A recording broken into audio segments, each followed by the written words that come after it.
Bonjour à tous et à toutes, une petite vidéo où j'ai un filtre anti-pop qui se casse la figure, c'est rigolo. Bon, une petite vidéo, on va s'intéresser aujourd'hui à la liste des espèces envahissantes dans les plantes classées nuisibles. Il faut savoir, c'est que de nos jours, nous avons des plantes qui sont classées nuisibles, comme d'autres sont classées protégées. Et il y en a qui sont classées, t'as un passage de moustique temporaire, viens pas me piquer toi.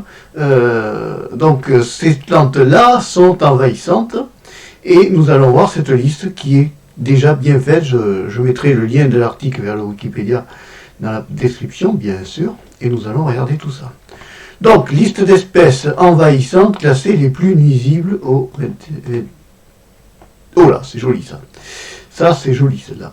C'est quoi ça? C'est le lupin. Le lupin est classé nuisible. Alors pourquoi il le classe nuisible, le lupin? Parce que c'est une plante qui se reproduit très facilement et qui pousse très très bien. Mais en fait, tu sais, c'est en Nouvelle-Zélande, donc en France, on n'est pas très touché. En voilà une autre, la renouée du Japon et autres plantes exotiques envahissantes qui affectent l'écosystème indigène. Ici, Japanese Knotweed, là je ne connais pas, ça serait classé nuisible. Ça c'est joli ça. La Pueraria montana, elle serait classée nuisible. Bon. Cette plante aussi serait classée nuisible. Oui, mais c'est la classe des graminées, ça fait partie des allergènes ça. Alors celui-là, oui, celui-là extrêmement allergène, c'est le mimosa, il est extrêmement connu, mais location, ouais d'accord, ça d'accord. Ça, d'accord. Tu vois, il y a des arbres, il y a des plantes comme ça. Ça a dû être extrait d'une vieille nomenclature dans des vieux livres. Il y a des vieux livres comme ça. La commande raguide, oui, c'est une plante classée nuisible. Celle-là aussi, Ardisia crenata, elle a été classée nuisible. Alors ça encore plus nuisible parce que c'est le bambou. Alors le problème du bambou, c'est qu'il se multiplie extraordinairement. Tu plantes un pied de bambou, tu le retrouves partout dans le jardin. En fait, ça, c'est pas grave. Ça aussi, alors musgo, inflectous, bon, alors c'est écrit en espagnol, tu liras en bas. Bon, alors attends, on va s'arrêter là pour l'instant. On va revenir sur la fiche technique du... Oui, donc il faut faire ça. Voilà, on va revenir ici. Alors, bien qu'il existe plusieurs définitions, les espèces envahissantes, elles sont toujours base de 4 critères principaux. Ça, c'est important à savoir. L'origine de l'espèce, la capacité, qu'est-ce que je te demande? Fous-moi la paix. La capacité de l'espèce à se reproduire en milieu naturel, la dispersion géographique de l'espèce et son impact environnemental. Si la plupart des espèces exotiques persistent seulement au travers de petites populations isolées, quelques-unes peuvent adopter un comportement nuisible d'invasion biologique. On voit alors apparaître des populations... Alors attends, est-ce que ça marche bien mon truc? Ouais, ça a l'air. On voit alors apparaître des populations... importantes qui se dispersent à travers des pays qui peuvent parfois entrer en compétition avec des espèces indigènes, altérer le fonctionnement des écosystèmes. La conséquence des impacts des espèces envahissantes diffère selon l'espèce. Ça gratte. Les conséquences, leur position dans les réseaux tropiques. Alors là, les réseaux tropiques, on te met, tu vois, ensemble de chaînes alimentaires reliées entre elles au sein d'un écosystème, tu vois, c'est très intelligent.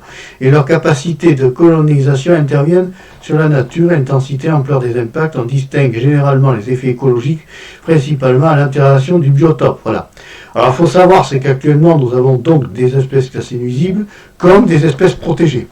Alors ici, tu as une classification qui a été très bien faite par Wikipédia, qui te montre l'ensemble des plantes. Par exemple, cette plante-là, la Fallopia japonica, il faut savoir, c'est que cette plante-là, si je clique ici, on me la grossit, la renouée du Japon, feuille pointue, est une espèce de plante herbacée vivace, la famille des Polygonacées, originaire d'Asie orientale, neutralisée en Europe, dans une grande diversité en milieu humide. Il faut savoir, cette plante-là, elle est originaire des pays asiatiques, Europe, États-Unis, Canada et autres. Et tu peux voir que l'impact sur la biodiversité et la compétition avec les végétaux indigènes, formation de couverts divers, Voilà, là ils te mettent l'impact qu'il y a sur l'environnement. Et ensuite ici tu as les problèmes économiques. Alors les rhizomes endommagent les chemins, les routes et les voies ferrées. Oui, alors on va dire que l'homme aussi endommage les chemins, les routes et les voies ferrées. Alors là, celle-là, la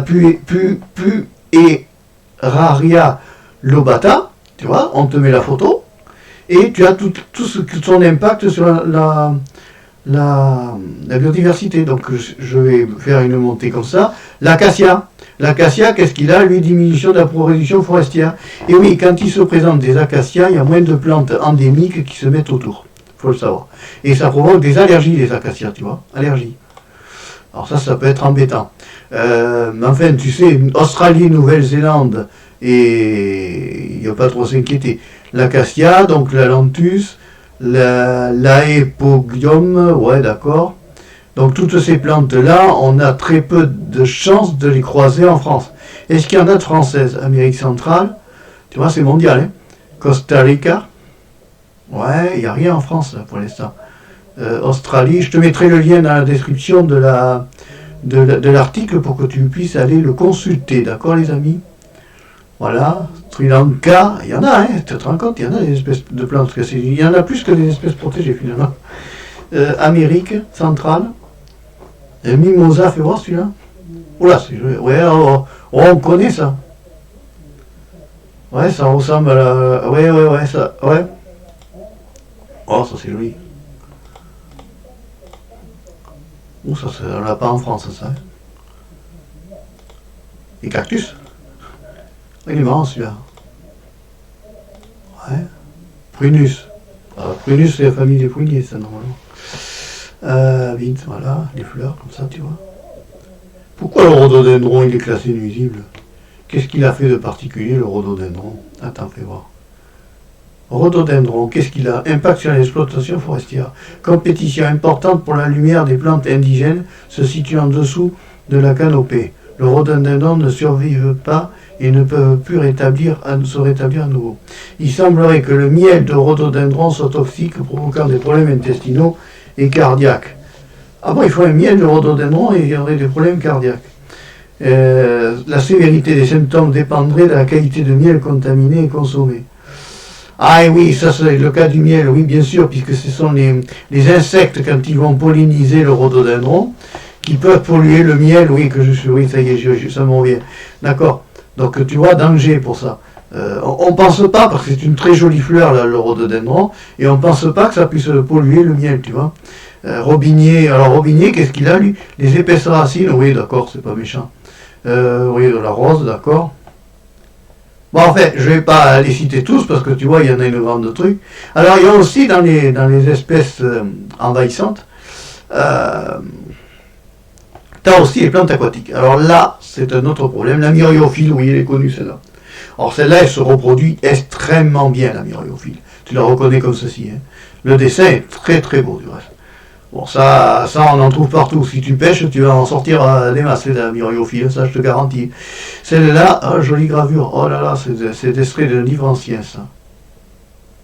C'est un livre ancien. Du reste, là, on voit les compositions internes et avec les cellules. Ce que tu vois ici, ce sont les cellules de la plante. D'accord?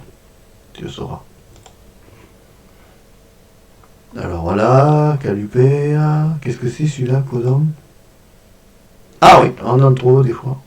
On en voit. Ouais, jacinthe d'eau. Alors la jacinthe d'eau est très belle. Tu vois, c'est joli ça comme plante. Elle est très belle, mais bon. Qu'est-ce que j'ai fait? Bon, je reviens là. Voilà, les espèces envahissantes. Bon, on a vu, bon, je vais pas toutes les faire, hein, parce que là, ça fait énorme. Tu te rends compte, le dossier, il y a toutes les espèces envahissantes. Alors moi, ce que je vais faire, je vais me contenter de te copier ça. Tu vois, il n'y a pas de secret, Marc. Copier, voilà. Et je le mettrai dans la description, d'accord? Bon voilà, c'est une petite liste non exhaustive, il y en a beaucoup plus. Ça fait partie des espèces envahissantes classées les plus nuisibles. On le saura, on fera attention. Hein, voilà, maintenant il y en a, celle qui est en Nouvelle-Zélande, si tu habites en France, tu ne seras pas concerné. Allez, si tu as aimé la vidéo, n'hésite pas à la liker, n'hésite pas à t'abonner. à Marpêcheur 3, toujours la chaîne de la diversité. Au revoir, à bientôt et merci d'avoir suivi la vidéo jusqu'au bout. Ciao!